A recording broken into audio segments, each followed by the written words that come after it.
Good morning. I'm John Gabriel, principal of Independence High School, and welcome to TigerTube. This morning we have Katie Kraabel, and she's joining us today to talk about her candidacy for SEA president. Good morning, Katie. Good morning. Why don't you begin by telling us a little bit about your leadership experience and qualifications for running for president? So this is actually kind of a hard question for me to answer, considering that I have moved around quite a bit over the course of my life. So it's been a little hard to truly get into leadership positions where I can build a reputation for myself and truly actually make a strong, lasting difference for a school. But with that said, over the course of all my moving around, I've been involved in student council. Last year, I was part of the Student Council Association, so obviously that was helping out with cleaning the environment, cleaning up school grounds and such, raising money for charitable organizations. I was also a member of the soccer team. I do club and travel for all my athletes watching this right now. And I'm also a member, I'm a math geek, so I'm a member of the Math Honor Society here, as well as the competitive math team at my previous high school. I was also a member of the marching and concert bands last year, so with that, I was section leader, so I was able to volunteer, not only myself, but my section as well, to play at more private school organized events. So I think that truly helped build up my leadership skills with various types of groups, obviously not just like an athlete perspective, but also like focusing on the academic and more artsy side of school. So, all right, impressive. Can you provide your definition of leadership and give an example?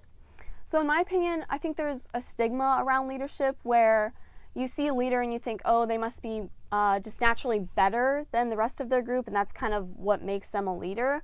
But honestly, I think that's completely wrong. I think a leader should be, obviously they'll have their flaws, but I think they should mainly just focus on acting as an accurate face for whoever they're leading, right? So if you had a football player, right, and I'm just using stereotypes here, but if you had a football player and you had like a member of the math team, come up and say, hey, I think because you're a leader, I think you can help out, using SEA as an example. I think SEA could help out and you could help the math team and, yada, yada, yada.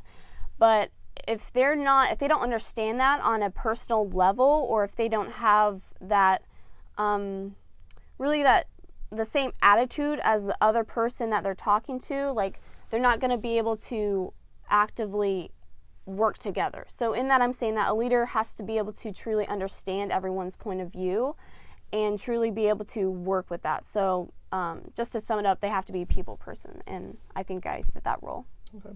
You said you've moved around a lot, so you've seen obviously a lot of different schools. Is there an idea that you want to try implementing next year based on your experience? Yes. So over the course of all these schools, I've seen many different ways that the school kind of brings people together, and especially with the new school, everyone's going to be new, right? And I think that right off the bat, we need to create a very solid, welcoming foundation, because we're all going to be alone in the school pretty much. I mean, you may know people from previous schools, but we actually need events that bring people together.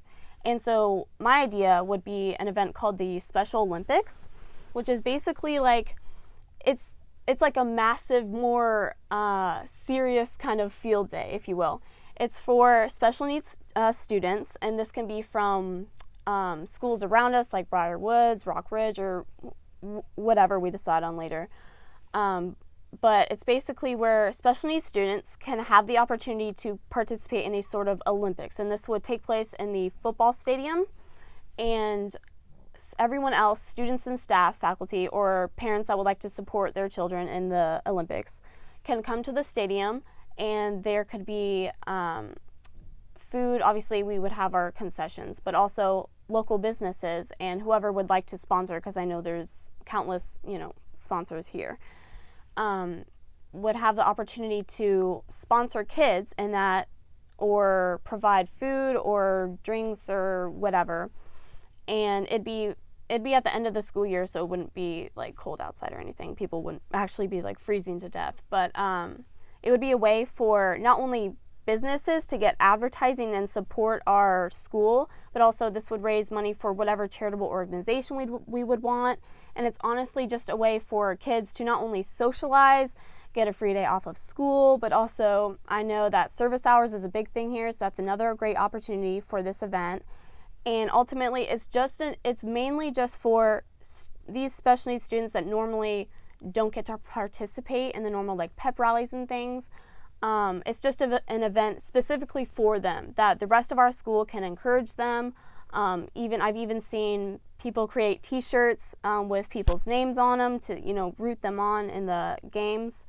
So I think that's just kind of an event that would truly benefit everyone. All right, great. Can you share with us in closing why you think you're the best candidate for this position? So this question, I don't want to sound like I'm bragging or anything. I'm not perfect. I know that there's going to be a lot of great candidates and whatnot, but I truly think that the thing that I have that I'm most proud of, that I feel I'm most qualified to be a leader, is that I have been exposed to many different kinds of leadership, whether that be the more encouraging, kind of more constructive criticism, like you might see on an athletic team. So I was captain of soccer teams in my past, so I've seen that. I've been a part of academic teams where it's kind of less as serious as you might think, but it's still like you have the opportunity to lead others. Like I mentioned previously, I've been section leader of my band, so I understand that point of view, all the struggles that come with that. So really, I just think that if I'm leading a group and I'm dealing with many different types of people, obviously different types of people in the new school, I can be able to work with each and every one of those, and I truly understand on a personal standpoint the struggles that they may be facing, that they may come up to me and say, hey, I think SCA can help out with this or start this. I truly can understand that, and that's why I feel truly most qualified for it. Katie Kraabel, everybody. Thank you and good luck. Thank you.